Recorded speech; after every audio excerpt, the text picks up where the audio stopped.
Think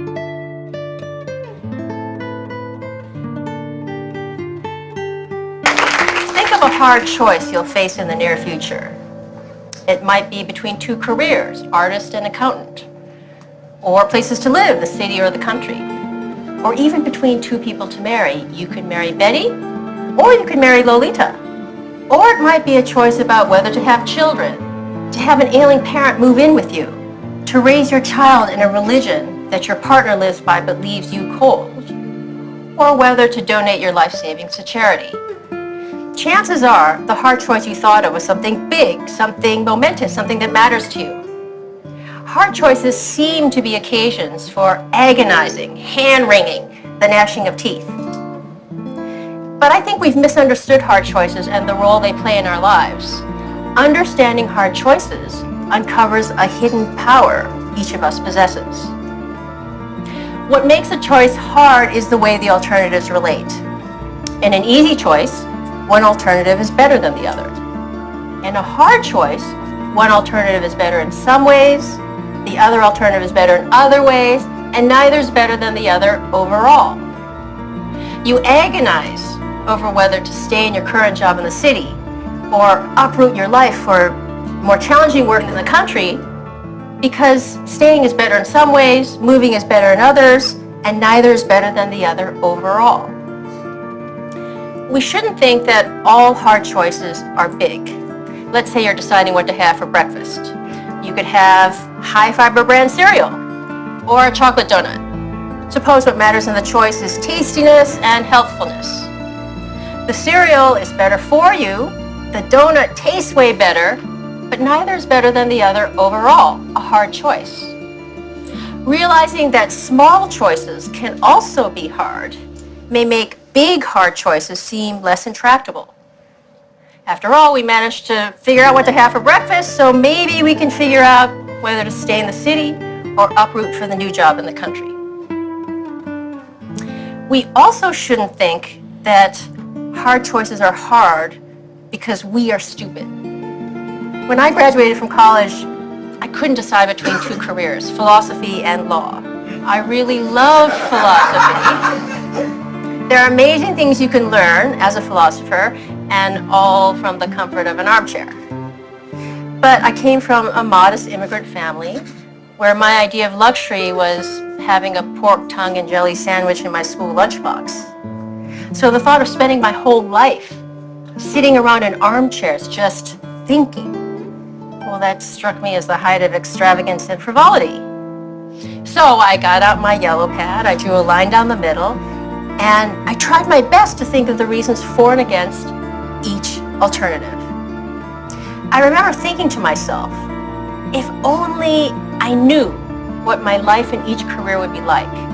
If only God or Netflix would send me a DVD of my two possible future careers, I'd be set. I'd compare them side by side. I'd see that one was better and the choice would be easy. But I got no DVD. And because I couldn't figure out which was better, I did what many of us do in hard choices. I took the safest option. Fear of being an unemployed philosopher led me to become a lawyer. And as I discovered, lawyering didn't quite fit. It wasn't who I was. So now I'm a philosopher and I study hard choices. And I can tell you that fear of the unknown, while a common motivational default in dealing with hard choices, rests on a misconception of them. It's a mistake to think that in hard choices, one alternative really is better than the other, but we're too stupid to know which. And since we don't know which, we might as well take the least risky option. Even taking two alternatives side by side with full information, a choice can still be hard. Hard choices are hard, not because of us or our ignorance. They're hard because there is no best option. Now, if there's no best option, if the scales don't tip in favor of one alternative over another, then surely the alternatives must be equally good. So maybe the right thing to say in hard choices is that they're between equally good options. But that can't be right. If alternatives are equally good, you should just flip a coin between them. And it seems a mistake to think Here's how you should decide between careers, places to live, people to marry. Flip a coin. There's another reason for thinking that hard choices aren't choices between equally good options. Suppose you have a choice between two jobs. You could be an investment banker or a graphic artist. There are a variety of things that matter in such a choice, like the excitement of the work, achieving financial security, having time to raise a family, and so on. Maybe the artist career puts you on the cutting edge of new forms of pictorial expression. Maybe the banking career puts you on the cutting edge of new forms of financial manipulation. Imagine the two jobs however you like, so that neither is better than the other. Now suppose we improve one of them a bit. Suppose the bank wooing you adds $500 a month to your salary. Does the extra money now make the banking job better than the artist one? Not necessarily. A higher salary makes the banking job better than it was before, but it might not be enough to make being a banker better than being an artist. But if an improvement in one of the jobs doesn't make it better than the other, then the two original jobs could not have been equally good.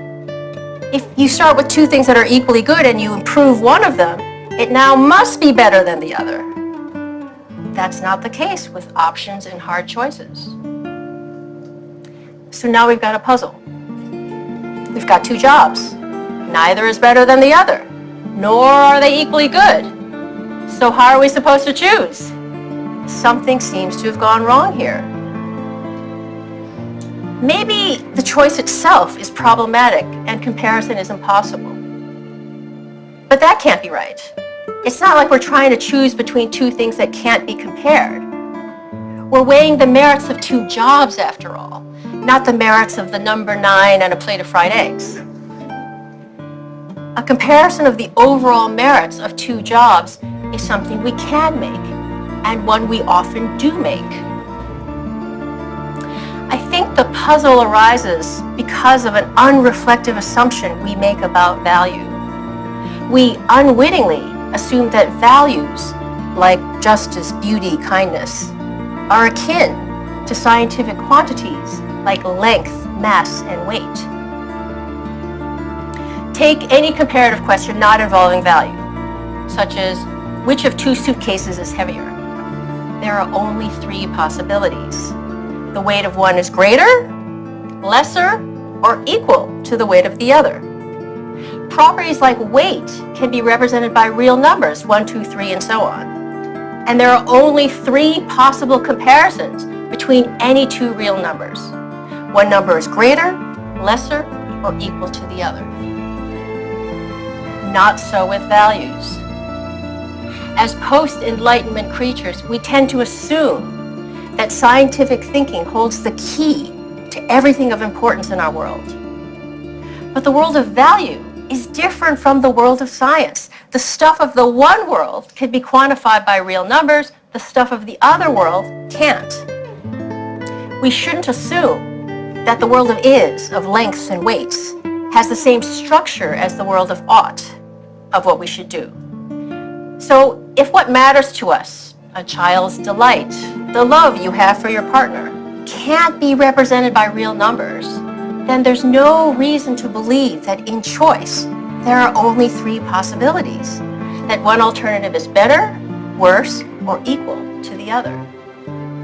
We need to introduce a new 4th relation beyond being better, worse, or equal that describes what's going on in hard choices. I like to say that the alternatives are on a par. When alternatives are on a par, it may matter very much which you choose. But one alternative isn't better than the other. Rather, the alternatives are in the same neighborhood of value, in the same league of value, while at the same time being very different in kind of value. That's why the choice is hard. Understanding hard choices in this way uncovers something about ourselves we didn't know. Each of us has the power to create reasons. Imagine a world in which every choice you face is an easy choice. That is, there's always a best alternative. If there's a best alternative, then that's the one you should choose, because part of being rational is doing the better thing rather than the worst thing, choosing what you have most reason to choose. In such a world, we'd have most reason to wear black socks instead of pink socks, to eat cereal instead of donuts, to live in the city rather than the country, to marry Betty instead of Lolita. A world full of only easy choices would enslave us to reasons. When you think about it, it's nuts to believe that the reasons given to you dictated that you had most reason to pursue the exact hobbies you do, to live in the exact house you do, to work at the exact job you do. Instead, you faced alternatives that were on a par, hard choices, and you made reasons for yourself to choose that hobby, that house, and that job. When alternatives are on a par, the reasons given to us, the ones that determine whether we're making a mistake, are silent as to what to do. It's here in the space of hard choices that we get to exercise our normative power. The power to create reasons for yourself, to make yourself into the kind of person for whom country living is preferable to the urban life. When we choose between options that are on a par, we can do something really rather remarkable. We can put our very selves behind an option. Here's where I stand. Here's who I am. I'm for banking. I'm for chocolate donuts.